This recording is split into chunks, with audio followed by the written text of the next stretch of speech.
अभी बहुत शानदार चीज बोली गई। किताबों में प्रश्न उत्तर हैं, सारी चीज़ें हैं, वो समझ ना आने के कारण हमारी स्मृति में नहीं रहती चीज़। अभी एक चीज़ पूछी गई कि यदि ये पूछ लिया जाए कि पेड़ हरे क्यों हैं, कौन जवाब देगा भाई? पेड़ हरे क्यों हैं, इतना बड़ा आसमान क्यों है, चांद क्यों है, तारा क्यों है? आपको ना दिखाई नहीं पड़ रहा ढंग से।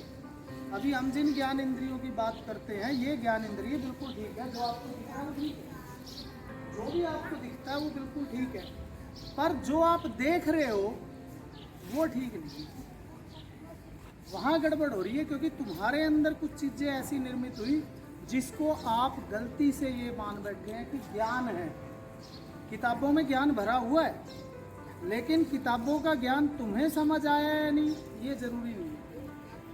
क्योंकि अगर समझ ही आ जाए तो कुछ करने को नहीं रहेगा। और समझ विकसित होती है जितना आप अपनी ज्ञान इंद्रियों को, ज्ञान इंद्रिय कौन कौन सी है, कौन बताएगा? सेंसेस, साइंस में भी पढ़ी है, कौन बता सकता है ज्ञान इंद्रिय कौन कौन सी हैं? वेरी गुड, हाँ जी, हाँ, महसूस करना मतलब स्किन, ठीक है, और टंग भी है, टेस्ट भी होता है। तो एक बार तालियां बजा देंगे इनके लिए। ये नॉर्मल सी चीज़ है।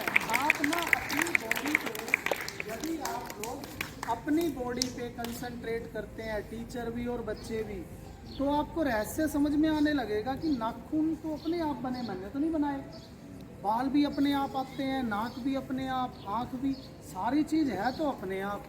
लेकिन फिर गड़बड़ कहाँ हो रही है कि हम किताब पढ़ रहे हैं, अभी रस पैदा करो। स्टोरी को जब आप लेते हैं तो उसमें रस आएंगे तो चीज़ें समझ में आने लगेंगी। और सबसे बड़ी चीज़ आज गुरबाणी चलाई, इसीलिए क्या बोला गया?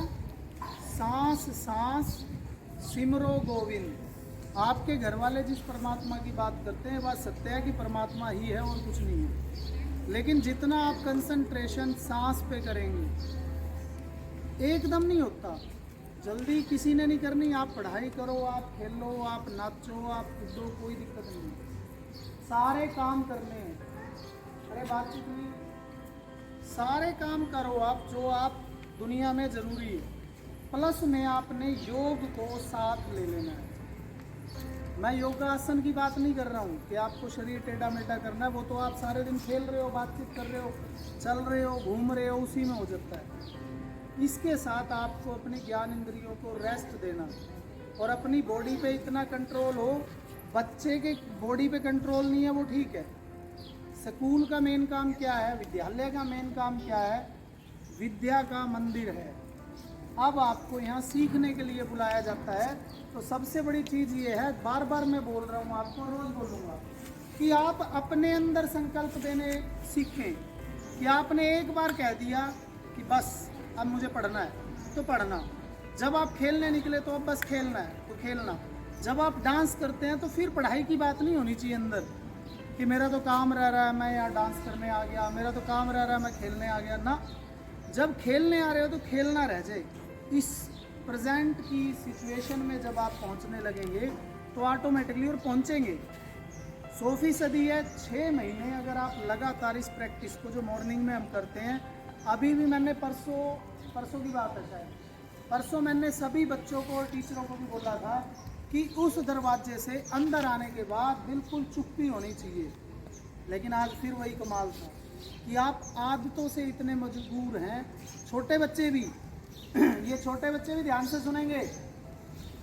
जब ये बात बोलनी जा रही है कि बोलना बिल्कुल बंद, स्कूल में आवाज़ नहीं आनी चाहिए, या तो आप लोग पागल हैं कि भी एक बार कह रहे हैं, 2 बार कह रहे हैं, 10 बार कह रहे हैं, वही बेचारा टीचर कर रहा है, रोज़ पढ़ा रहा है, और आप क्या कर रहे हैं? 24 घंटे आप बोल रहे हैं। क्यों? जैसे ही आप अपने मुंह को बंद करते हैं आप अंदर बोलने शुरू, और ये आदत है। और बच्चों की बॉडी को माफ़ किया जा सकता है क्योंकि उनको कंट्रोल करने की ज़रूरत नहीं है, वो अभी एनर्जी है, खेलेगी। आप भी खेलो कूदो, सब ठीक है, जब आपका मन हो। ये बोल रहा था तो वो भी बोल पड़ा। दोनों बराबर बोल रहे हैं। तो इन चीज़ों का ध्यान रखना है। अभी जब तक घंटी नहीं बजती तब तक आंखें बंद और सिर्फ सांस पे फोकस। जब तक घंटी नहीं बजती तब तक आंखें बंद और सिर्फ सांस पे फोकस। जिसको ये भाषा समझ में आ रही है इजली, तो उनके लिए तो ठीक है, जिनको नहीं आ रही वो पागल है ही फिर। इसलिए समझदार हो और आंखें बंद का मतलब बंद।